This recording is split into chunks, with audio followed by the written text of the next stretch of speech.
kemudian how you can develop the items. Karena ternyata lucu.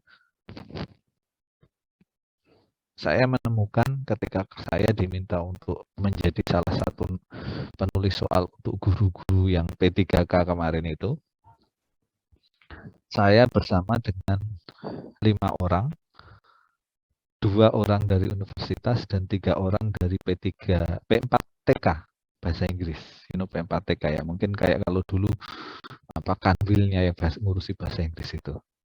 And it turns out that yang 3 itu they didn't know how to design, how to develop items for multiple choice items. Padahal itu harusnya kan untuk guru yang mereka ambil adalah ambil dari internet, coplok langsung diterapkan di situ. You remember that items for teachers must be different from items for students. Because if you want to teach your students at this level, you will have to be at this level. Let's say one level higher than your students, right? Nah, yang dilakukan guru itu karena dia tidak tahu, ya copy paste saja soalnya itu jadinya what is the title of the text, kemudian what is the topic of the text, and what is the text talking about, what is the text about, and so on. That doesn't really make sense for teachers. Teachers will have to be able to go beyond that. Oke, nah ini yang kita akan coba lihat bersama nanti. Trying out, so you are going to have an experience of trying out your items and then analyzing the items and making the report of a test. Nah, kita akan paling ambil yang setting paling sulit, that is multiple choice. Kalau yang essay atau bentuknya paragraphs atau essay yang panjang itu kan you already have the rubrics, right? You do have the rubric, so you don't have any difficulties in using the rubric. But for multiple choice test, you need to design from the very beginning up to revise the items and so on. Nah, ini yang saya sebut biasanya paling sulit itu multiple choice, bukan yang essay. Okay? Nah, so this is what we are going to do for the rest of the semester. Nah, nanti ini adalah tugas saya. Your jobs are somewhere here. This will be my job and Pak Agus. Okay? So if you do have any questions, silahkan. Nanti saya akan minta Dimiar, would you kindly lead your friends to have like 10 different groups? Nanti diacak saja minggu pertama siapa, minggu kedua siapa, minggu ketiga siapa. Gitu ya.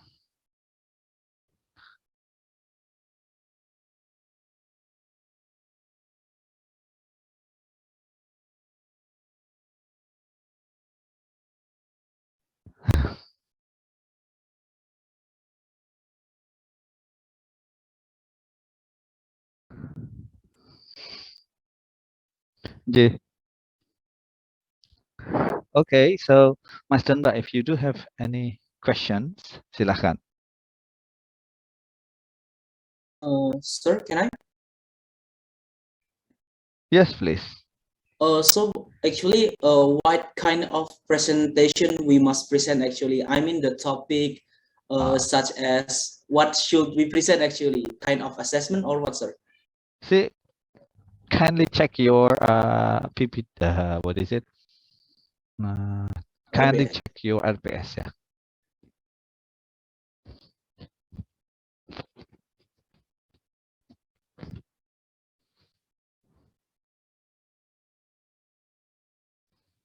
Okay, so everything is in your LPS already.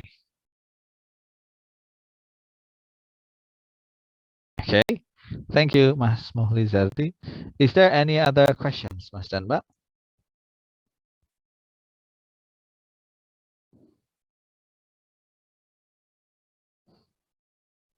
No, I think so. Not yet? Perfect. Good students have no questions. If you don't have any questions, we are going to have a look at our today's material. So we are going to have a look at this one. So Pak Agus already talked a lot about assessment for learning, right? So I'm pretty sure that everyone here is really good at this kind of assessment.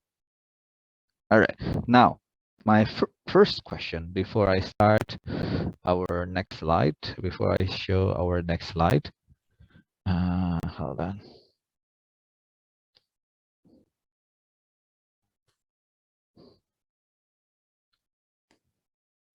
Ini tadi mana tulisan saya ya? Ini susah banget digeser, sorry. There you go. What is our role in assessment for learning? Mungkin ada yang sudah pernah mendengar ini. What is actually teachers' roles in assessment for learning?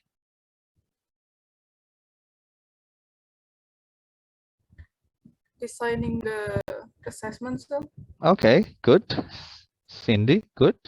Designing the assessment. Anything else?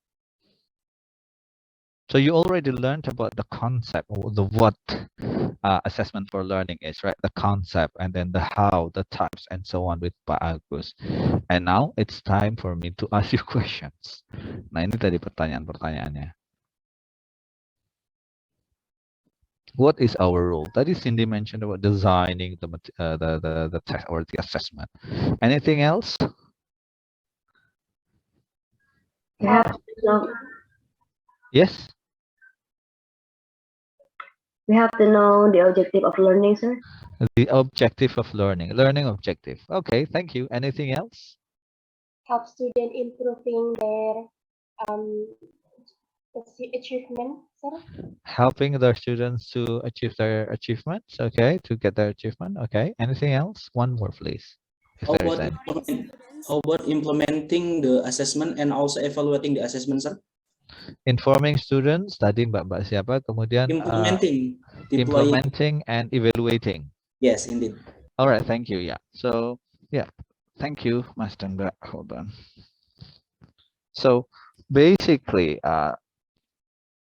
sudah pernah membaca belum tentang assessment for learning ini lebih dalam, Mas dan Mbak? Never. Lah terus kemarin beberapa minggu yang dibaca apa coba? Pertanyaan ini apa yang dibaca? Yo kemarin dengan Pak Agus dan kawan dan itu kan ada kan? Okay. So if you have a look at if we just let's just have a look at so some tricky questions before we go ahead with what actually teachers roles in assessment for learning. Ini ada seperti ini. Some tricky questions. My teachers in the olden days itu kan bahasanya Peppa Pig ya. My teachers in the olden days simply assessed and got the scores and reported. Why don't we simply copy it? It's easier, isn't it? Why the hell we bother like think about other roles of teachers in addition to assessing only? Misalnya kan enak toh Pak, datang ke kelas pakai tes, dinilai, dapat skornya, dilaporkan ke rapot, selesai kan Pak? Itu dulu yang dilakukan guru saya misalnya. Nah, apakah seperti itu saja? Belum, ternyata tidak cukup. Why don't we simply give our students multiple choice test? Kan enak Pak, multiple choice test diambilkan dari UN, dikasih, selesai. Kemudian teacher's role is simply teaching, isn't it? Ada yang bilang gitu kan, tugas kita ngajar Pak.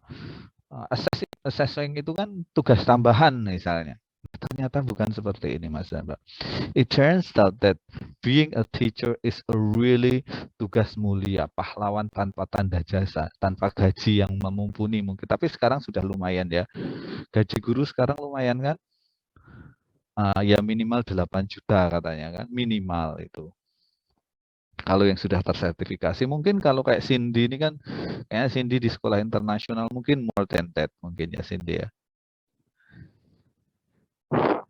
Okay, so yeah, we are going to talk about this one. But before we go further, now I'll have to hold on.